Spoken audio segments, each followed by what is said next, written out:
ናቲና ሄሉሻ ከች ብለዋል። እንግዲህ ያው ባበደው ነው የመጡት። ያው ናቲ ብድሩን እንደሚመለስ እናውቅ ነበረ። ምክንያቱም ፕራንክ ተሰራርተው በጭራሽ አያርፉም።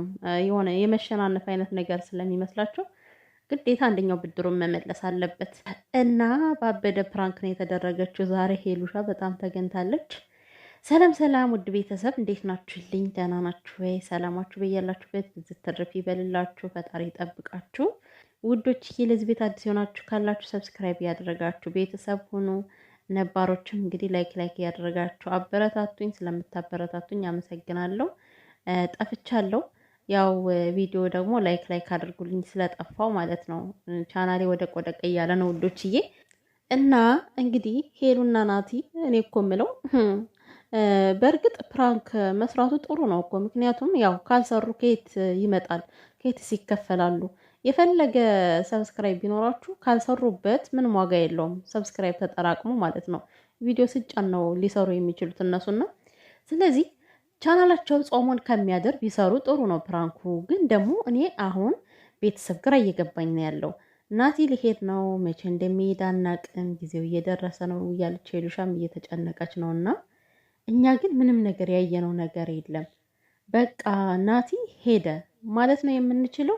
ማለት ናቲ መጣ፣ የተወሰነ ጊዜ አሳለፉ፣ ሄደ፣ ምንም ሳይፈጠር ማለት ይሄ በመካከላቸው ቢያንስ የሆነ የሚያስተሳስር ነገር አላየነም። ቀለበትም አላደረጉም ማለት ያኔ እንደዛ ቃል ኪዳን ገባላት እንጂ የሆነ ቀለበት ቢያደርጉ እኔ ደስ ይለኛል በበኩሌ። ለምን ቢያንስ ቀለበት መደራረጉ እንዴት ነው የሆነ ተስፋ ይኖረዋል፣ ለሁለታቸው ግንኙነት ተስፋ ይኖረዋል። እና እንደዚህ ከተላቀቁ ዝም ብለው ማለት ነው እኔ የሆነ እያስፈራኝ ነው ነገሩ። እንደውም የርቀት ፍቅር በጣም ስለሚያስፈራ ነገሩ እየተመቸኝ አይደለም። ናቲ እንደዚሁ ዝም ብሎ ከሄደ ማለት ነው። እና ለምንድን ነው ቀለበት የማያደርጉት? በእርግጥ ይሄ ግዴታ ማለት የኛ ስላስገድድናቸው እኛ ስለፈለግን የሚሆን ነገር አይደለም። ነገር ግን እንደ ሀሳብ ግን ስናነሳ የሆነ ቀለበት ለምን አያደርጉም የሚለው እኔ ግራ ገብቶኛል። ምን ችግር አለ? መቼም ከብዷቸው አይደለም እኮ ቀለበት ማድረጉ። ግን ምን ያግዳቸዋል እንዴ? ማለቴ አሁን ሄሉ ምን ስትል ሰማዋት? የሆነ ነገሮች ወይም ደግሞ ብንጋባው ወይ የሆነ ነገር ብናደርግ በጣም ነው ለኛ ከባድ የሚሆንብን ማለት ተለያይተን ስለምንቆይ ምናምን አለችና ማለት ነው። እንዴ ምን ችግር አለው? እንደውም መተሳሰሩ አሪፍ ነው እኮ። እንደዚህ ከሆናችሁ ነው ችግር የሚፈጠረው። ቀለበት መች አሰረልኝ፣ ቀለበት መች አሰርኩላት በሚለው ሌላ ነገር ከመካከላችሁ ቢፈጠርስ ነገ ምን እንደሚፈጠር ማንም የሚያውቅ የለም እኮ። በህይወታችን ምን ይምጣ ምንም የምናውቀው ነገር የለምና ይሁን አንድ ቁም ነገር ላይ ለምንድን ነው የማታርፉት እንዴ? እኔ ግራ እየገባኝ እኮ ነው። ማርያምን ቤተሰብ እንደዚህ እናቲ በቃ ተነስቶ ሊሄድ ነው ማለት ነው። ያለምንም ነገር በቃ መሄዱ ነው። ምንን ተማምኖ ነው ታዲያ የሚጠብቁት? 2 ዓመት ምናምን 3 ዓመት ሊሆን ይችላል። እና ምንን ተማምነው ነው? ከመካከላቸው ላይ ምንን አስቀምጠው ነው? ምን ገደብ አበጅተውለት ነው ሊለያዩ የሚችሉት? ለማንኛውም ፈጣሪ አምላክ ተለያዩ የሚል ነገር በእርግጥ እንዳያመጣ እንዳያሰማ ለኛም። ግን ደግሞ በተቻላችሁ መጠን እናንተ የሆነ የሚያስተሳስራችሁ ነገር ብትፈጥሩ የተሻለ ነው ብዬ አስባለሁ። ምክንያቱም መሆንም አለበት ግዴታ ነው። ባትጋቡም እንኳን ቀለበቱ ግን ግዴታ ነው። እግዚአብሔርን ለቤተሰብ እንኳን ማለት ልጄ እኮ ቀለበት አድርጋለች ተብሎ እኮ ይወራል። ሄሉሻ እና በቃ ናቲ መጣ፣ የተወሰነ ጊዜ ያሳለፈ፣ ዝም ብሎ ሄደ ነው። ስንት ሰርጎ ገቦች እንዳሉ አታውቂም እንዴ ሄሉሻዬ? ሴቶች ማለት ነው። ሜቢ አንቺ የሆነ ራስሽን ልጠብቂ ትችያለሽ፣ እሱን ልጠብቂ ትችያለሽ። ግን ሰው ሀገር ያለ ሰው በጣም ከባድ ነው። እና እሱም ይከዳል ምናምን ብዬ ሳይሆን ግን የሆነ መተሳሰር አለባችሁ።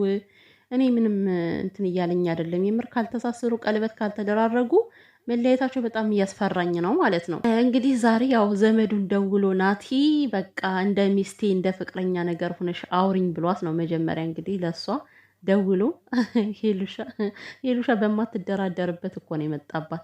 ጭራሽ በማትደራደርበት ናቲ ገና ሲያወራ ጀምሮ ግራ ገባት እኮ። ተቁነጠነጠች፣ ደነገጠች ሁላ ማለት ነው። የምር ግን እንዴ ማለት እኔ በአንድ ቁርጥ ነው የሚያደርጉ አንዳንድ ሴቶች እና ነገሮችን ቢያንስ ለማጣራት ምንድን ነው ከየት ነው ለማለት አይፈልጉም። አሁን ሄሉ ወይ ወይኔ ጌታ ሆይ ባንዲ ነው በቃ ሂድልኝ አልፈልግም አስፈሳይ ነው ምናምን ድብልቅ አለች ማለት ነው። ግን ከምን ለምን ምናምን የሚለው ጥያቄ እኮ የለም በቃ እና ግን አንዳንድ ነገሮችን ያው መጠየቅ አስፈላጊ ነው ማለት ነው። በእርግጥ ሄሉ በእንደዚህ አይነት ነገር ያው በጣም ከባድ ነው። አትችልም በቃ አትችልም። ይሄ ስስ ጎኗ ነው ብዬ ነው የማስበው። በፍቅረኛ ምናምን የመጣ ነገር መፈተን ሁላ አትፈልግም እና በጣም ነበር የተናደደችው ማለት ነው። እና ይሄ ፕራንክ ነው። ግን ደግሞ ሄሉሻዬ አሁን በመካከላችሁ የሆነ ማሰሪያ ነገር ማበጀት አለባችሁ የምንለው እኮ እንደነዚህ አይነት ነገሮች ሪያሊቲ ሆነው እንዳይመጡባችሁ እኮ ነው። ከመካከላችሁ እንደዚህ አይነት ነገር እንዳይፈጠርባችሁ ከመካከል ገብታ መስሎ ያች ማን ነበረች እዚህ በፊት የነበረችው ልጅ እንደዚህ ምስቅልቅላችሁ የወጣው። ስለዚህ የሆነ ማሰሪያ ነገር ያስፈልጋችኋል። ሄሉሻ ቀለበት አስረሽ ነው ናቲን መላክ ያለብሽ። ዝም ብለሽ እንደዚሁ እንዳትልዩ። የምሬን ነው። ይሄ የኔ አስተሳሰብ ነው። ቤተሰብ የእናንተ አስተሳሰብስ ምን ይመስላችኋል እንዴ? ቢያንስ ናቲ የሆነች ሴት መታ ብትጠይቀው አይ እኔ እኮ ቀለበት አለኝ ማለት እጮኛለችኝ ከሀገር ቤት እጮኛለችኝ ብሎ ለዛች ሴት ሊመልስላት ይችላል። ግን ቀለበት ከእጁ ላይ ካላየች ግን ሁሌም እየተከታተለችው ወንድ ደግሞ በቃ ተለል የሚል ልብ ነው ያለው ታውቃላችሁ። ስለዚህ አይታወቅም። የሆነ ቀለበት ብታደርጉ ጥሩ ነው። ባትጋቡም እንኳን ሰርግ ባሰርጉም እንኳን ቀለበት አድርገሽ ተለያይ ነው ማለት የምፈልገው ማለት ነው። እንኳን ርቆ ለሚሄድ እንደነዚህ አይነት ፕራንኮች ደግሞ የሆነ ጥርጣሬን የሚያሳድራሉ። ይሆን በቃ ከልብ ላይ በጣም የሆነ ነገርን ስለሚጭሩ አሁን ላይ ማድረግ ያለባችሁ ናቲና ሄሉ እስኪ ስንት ጊዜ ነው የቀረው? ናቲ ማለት መቼ ነው የሚሄደው? የቀረውን ጊዜ ማለት ነው ወደ ቤተክርስቲያን መሄድ አለባችሁ።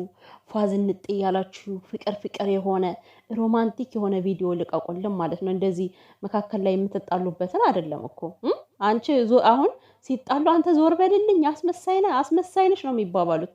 እንደዚህ አይነት ነገር አሁን አያስፈልግም። በቃ አብራችሁ ስትሆኑ ፕራንክ እንደፈለጋችሁ ትሰራላችሁ ተመልሶ ሲመጣ። አሁን ግን ያላችሁ ጊዜ ትንሽ እስከሆነ ድረስ ማለት ነው በዛች ትንሽ ጊዜ ውስጥ የሆነ ቁም ነገር ስሩባት።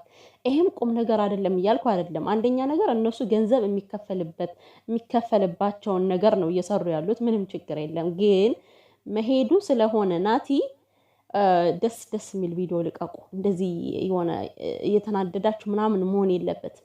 እናቲሻ ማለት ነው ፈረሸሽ ምናምን እያልክ ሄሉሻን አስደስታት። ሄሉሻም እንደዛው። ግን ዋናው ቁም ነገሩን እኔ መጀመሪያ ላይ ተናግሬያለሁ። እንደናንተ ቤተሰብ አስተሳሰባችሁ ምንድነው የሚለውን አላውቅም። እንደኔ ግን በቃ በእርግጥ ቀለበት ምንድነው ቆርቆሮ ነው ምናምን የሚባል ነገር አለ። ቢሆንም ግን ርቀት ስለሆነ የሚቀመጡት አሁን ላይ ናቲም ሄድ ነው ሄሉም እዚህ ጋር ነች። ማሰሪያ ነገር ያስፈልጋል ብዬ በእኔ በኩል ደምድም ያለው። ሄሉሻዬ አትናደጅ። ናቲ ያንቺ ነው፣ ማንም ሊወስዱ አይችልም። ከዛ ሀገር ድረስ አክለፍልፎ ያመጣው ያንቺና ያንቺ ስለሆነ ነው። የኔ የጸይም ወለላ ማለት ነው። እኔ ደግሞ ስታለቅስ እኮ ነው እንደ ህፃን ልጅ የምታናፋው ነገር ሄሉሻ ማለት ነው። ሄሉሻዬ እናቴ ሁሉ ነገሯ ለቅሷም ያስቀኛል ማለት ቅናቷም ያስቀኛል። በእርግጥ ለቅሷ ያስቅም ይቅር በሉኝ። ግን የሆነ ድርጊቷ ሁኔታዋ ስለሚያስቀኝ ነው።